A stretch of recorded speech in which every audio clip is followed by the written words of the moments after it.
This is the first official project that you launched as part of your DCU. Can you talk a little bit about why start with Creature Commandos? Well, the Why? reason is, I want to know why too. You know, very technical. It's because it was written when I started as the CEO of DC Studios. The truth is like I had talked to Max about creating something after the Peacemaker did so well, and doing something in animation. And I talked to thanks guys, and I talked to Peter Girardi over at WB Animation about creating an animated series. I like the Creature Commandos. I love monsters. I love Frankenstein and the story of Bride of Frankenstein. And so it just seemed like the perfect thing to do. And I wrote the scripts without even having a deal. And then I happened to get hired as the head of DC Studios. And I so it doesn't play into anything at all. Thank you, Self. Greenlit the show, and we made it. How would you say when we see this show, this sets a creative template going forward? Oh, I mean, he's about to say it right now, I think. Well, I think what this show does is this show is its own thing, and every single project that comes out of DC Studios so it doesn't is tie going in to be too its own much thing. This is, we want this to be very different from what Superman is going to be when that comes out. We want Peacemaker to be different from that when that comes out.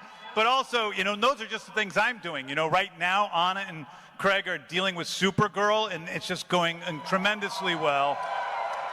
We have Chris and Damon and Tom who are dealing with Lanterns, getting ready to shoot that, and that's been amazingly well. So every one of those things is going to be very different. It's a connected universe, but we're not imposing any sort of overall aesthetic. I like that. The Creature Commandos show is definitely its own thing. I like that a lot. All right, so this is my concern, and it might not be an issue, but this has been my concern with pretty much everything that James Gunn's been doing. He said he wrote Creature Commandos before he was the head of the DCU. So he wasn't thinking about the future of the DCU. He wasn't thinking about Superman. He wasn't thinking about Batman, Wonder Woman, Martian Manhunter. He wasn't thinking about the Justice League. He wasn't thinking about the future. He wasn't thinking about anything, okay? He was, hey, I like monsters. This is a cool idea. I like Frankenstein.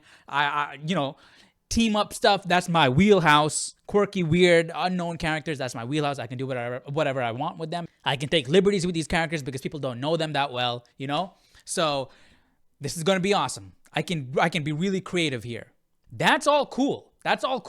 But he was doing it before he became the head of the DCU, so he wasn't thinking about the future.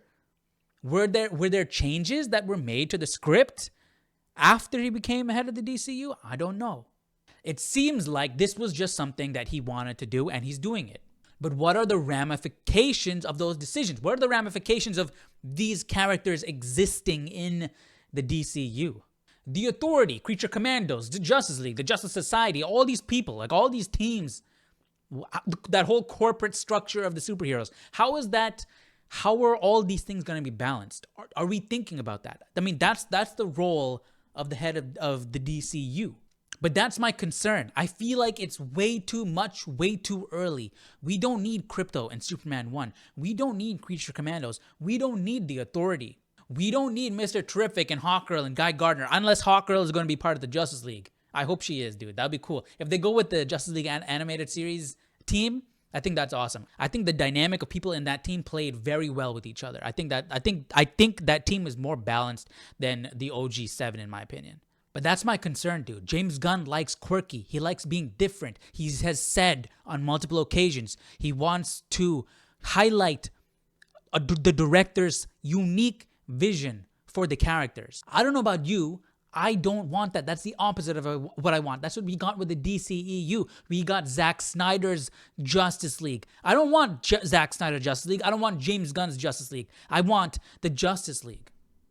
But yeah, man, that's my concern. I don't know how much we're thinking about the future. All these characters in play, how is that going to affect the future? It might be fine. It might be fantastic. Because yes, he did say every project is, yes, it's all in one connected universe, but they're their own thing.